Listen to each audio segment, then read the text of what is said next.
Hello dear students welcome to Biswajit Pradhan. मु आशा करुछि तुमे माने भलरे थिबो।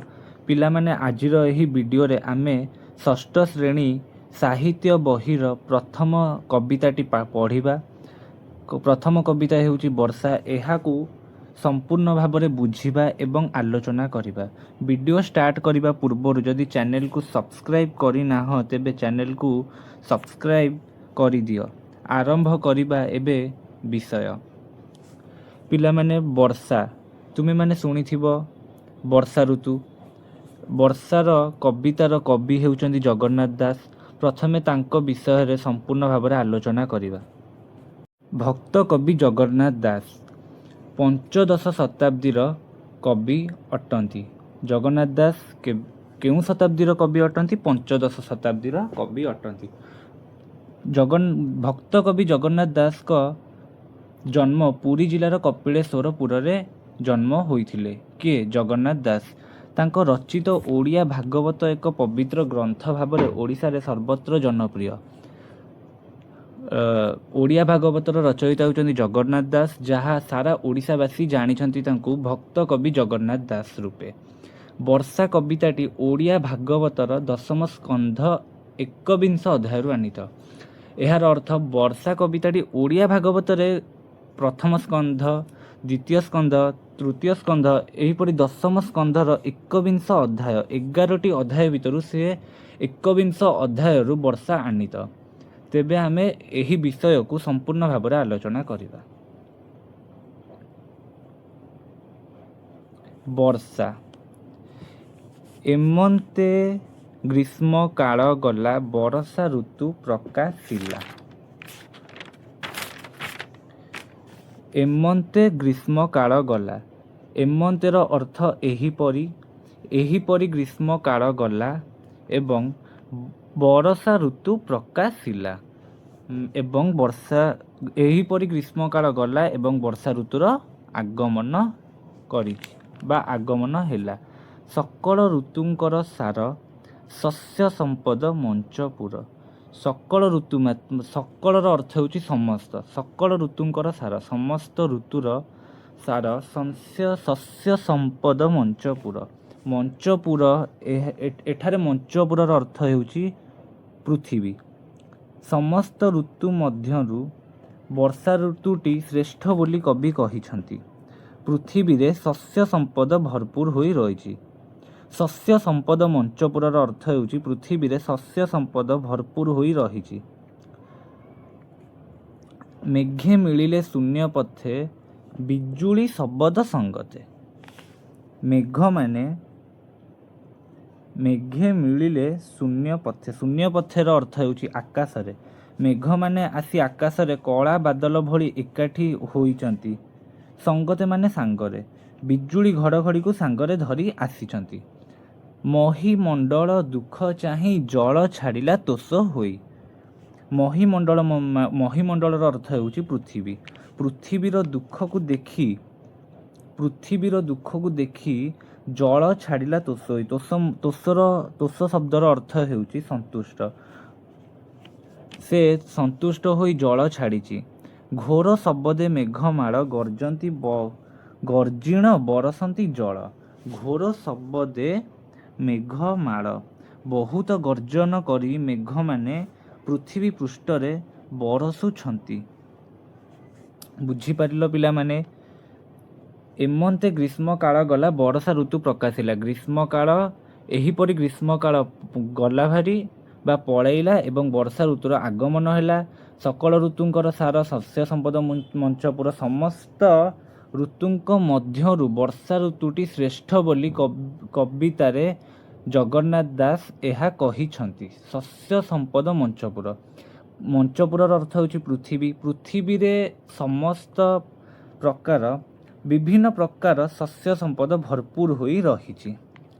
मेघे मिलिले शून्य पथे बिजुली शब्द संगते। मेघ माने आसी आकाश रे कला बादल भली एकाठी होइछंती।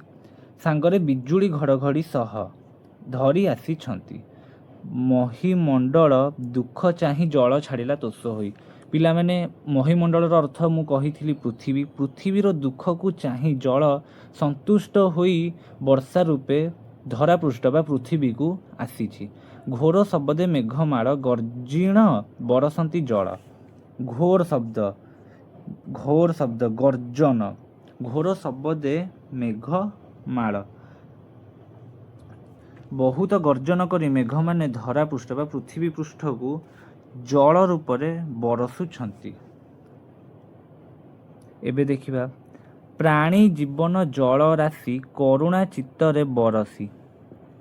ପ୍ରାଣୀମାନଙ୍କର ଜୀବନ ହେଉଛି ଜଳ।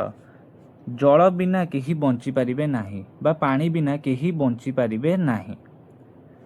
କରୁଣା ଅର୍ଥ ଦୟାଳୁ, ଚିତ୍ତରେ ଅର୍ଥ ହୃଦୟରେ। ଦୟାଳୁ ହୃଦୟରେ ବର୍ଷା ବରସି ଯାଉଛି। ପୃଥିବୀ ରବି ତେଜ ଗ୍ରାସେ ତାପିତ ଥିଲା ଅଷ୍ଟମାସେ। ପୃଥିବୀ ସୂର୍ଯ୍ୟଙ୍କ ପ୍ରଖର କିରଣରେ ବା ପ୍ରଚଣ୍ଡ କିରଣରେ ଗ୍ରାସ ହୋଇ ପ୍ରଭାବିତ ହୋଇଥିଲା। ତାପିତ ଶବ୍ଦର ଅର୍ଥ ହେଉଛି ପିଲାମାନେ ଉତ୍ତପ୍ତ। ତାପିତ ଥିଲା ଅଷ୍ଟମାସେ। 8 ମାସ ଧରି ପୃଥିବୀ ଆମର ଉତ୍ତପ୍ତ ହୋଇ ରହିଥିଲା ଏବଂ ଜଳ ପାଇଲା ତୋଷ ଚିତ୍ତେ ତପସ୍ୱୀ ଜନଙ୍କର ମତେ। ତପସ୍ୱୀର ଅର୍ଥ ହେଉଛି ମୁନି ଋଷି। ମୁନି ଋଷିଙ୍କ ମତରେ ଜଳ ପାଇଲା ତୋଷ ଚିତ୍ତେ। ଏହାର ଅର୍ଥ ପୃଥିବୀ ପ୍ରାଣରେ ଜଳ ଆସି ପହଞ୍ଚି ଯାଇଛି। କାହାର ମତରେ? ନା ମୁନି ଋଷିଙ୍କ ମତରେ ପୃଥିବୀ ପ୍ରାଣରେ ଜଳ ଆସି ପହଞ୍ଚି ଯାଇଛି। ତପସ୍ୟା ଫଳ ଜେହ୍ନେ ପାଇ ଭୁଞ୍ଜନ୍ତି ଅତି ସୁଖୀ ହୋଇ। ଜେହ୍ନେର ଅର୍ଥ ଯେପରି, ଭୁଞ୍ଜନ୍ତି ଅର୍ଥ ଗ୍ରହଣ କରନ୍ତି। ଯେପରି ମୁନି ଋଷିମାନେ ବର୍ଷ ବର୍ଷ ଧରି ତପସ୍ୟା କରନ୍ତି ଏବଂ ଯେତେବେଳେ ସେମାନଙ୍କର ତପସ୍ୟାର ଫଳ ମିଳେ ସେତେବେଳେ ସେ କେତେ ଖୁସି ହୋଇଯାଉଛନ୍ତି, ସେହିଭଳି ଭାବରେ ପୃଥିବୀ ମଧ୍ୟ 8 ମାସ ଧରି ତପସ୍ୟାରତ ଥିଲା। ମାନେ ସୂର୍ଯ୍ୟଙ୍କ ପ୍ରଚଣ୍ଡ ଖରାକୁ ଗ୍ରହଣ କରି ଉତ୍ତପ୍ତ ହୋଇକି ରହିଥିଲା। ଶେଷରେ ପୃଥିବୀକୁ ମଧ୍ୟ ତପସ୍ୟା ଫଳ ହିସାବରେ ବର୍ଷା ଜଳ ମିଳିଯାଇଛି ଏବଂ ପୃଥିବୀ ମଧ୍ୟ କାହା ଭଳି? ପୃଥିବୀ ମଧ୍ୟ ମୁନି ଋଷିଙ୍କ ଭଳି ଖୁସି ହୋଇଯାଇଛି ତପସ୍ୟାର ଫଳ ପାଇକି। ଖଦ୍ୟତ କୀଟ ନିଶା ମୁଖେ ଜଗତ ଆବରିଲେ ସୁଖେ। ଖଦ୍ୟତ ଶବ୍ଦର ଅର୍ଥ ହେଉଛି ଜୁଳୁଜୁଳିଆ ପୋକ। ବର୍ଷା ଋତୁରେ ଖଦ୍ୟତ କୀଟ ନିଶା ମୁଖେ ଜଗତ ଆବରିଲେ ସୁଖେ। ବର୍ଷା ଋତୁରେ ସନ୍ଧ୍ୟା ସମୟରେ ଜୁଳୁଜୁଳିଆ ପୋକ ଚାରିଆଡ଼େ ବୁଲି ବୁଲି ଯାଆନ୍ତି ବା ବୁଲାବୁଲି କରନ୍ତି। ମଣ୍ଡୁକେ ମେଘ ନାଦ ଶୁଣି ଗର୍ଜନ୍ତି ଆବରିଣ ପାଣି। ମଣ୍ଡୁକର ଶବ୍ଦର ଅର୍ଥ ହେଉଛି ବେଙ୍ଗ ଏବଂ ମଣ୍ଡୁକେ ମାନେ ବେଙ୍ଗମାନେ। ବେଙ୍ଗମାନେ ମେଘର ଶବ୍ଦ ଶୁଣି ଗର୍ଜନ କରୁଛନ୍ତି।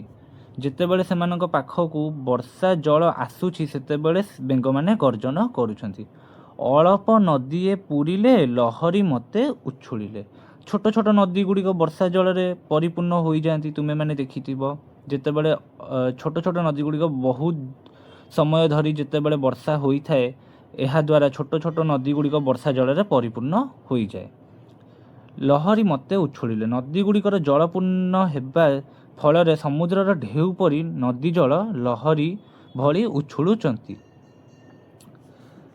ନାନା ପ୍ରକାରେ ଶସ୍ୟ ରାଶି ଏଣେ ପୂରିତ ମହି ଦିଶି। ମହିର ଶବ୍ଦର ଅର୍ଥ ହେଉଛି ପୃଥିବୀ ପିଲାମାନେ। ପୂରିତ ଶବ୍ଦର ଅର୍ଥ ହେଉଛି ପୂର୍ଣ୍ଣ ହେବା। ମହି ଶବ୍ଦର ଅର୍ଥ ହେଉଛି ପୃଥିବୀ। ନାନା ପ୍ରକାର ଶସ୍ୟ ରାଶି ଏଣେ ପୂରିତ ମହି ଦିଶି।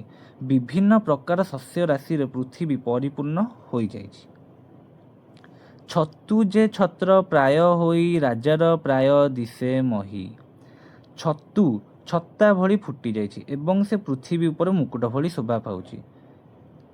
ଏବଂ ଆମ ପୃଥିବୀ ରାଜାର ପ୍ରାୟ ଦିଶେ ମହି। ଆମ ପୃଥିବୀ ରାଜା ପରି ଦେଖାଯାଉଛି। ମୟୂରେ ଗିରି ଶିଖେ ଥାଇ ନୃତ୍ୟ କରନ୍ତି ମେଘେ ଚାହିଁ। ମୟୂରେ ଗିରି ଶିଖେ ଥାଇ। ମୟୂରେ ଶବ୍ଦର ଅର୍ଥ ହେଉଛି ମୟୂର ମାନେ। ଗିରି ଶବ୍ଦର ଅର୍ଥ ହେଉଛି ପର୍ବତ।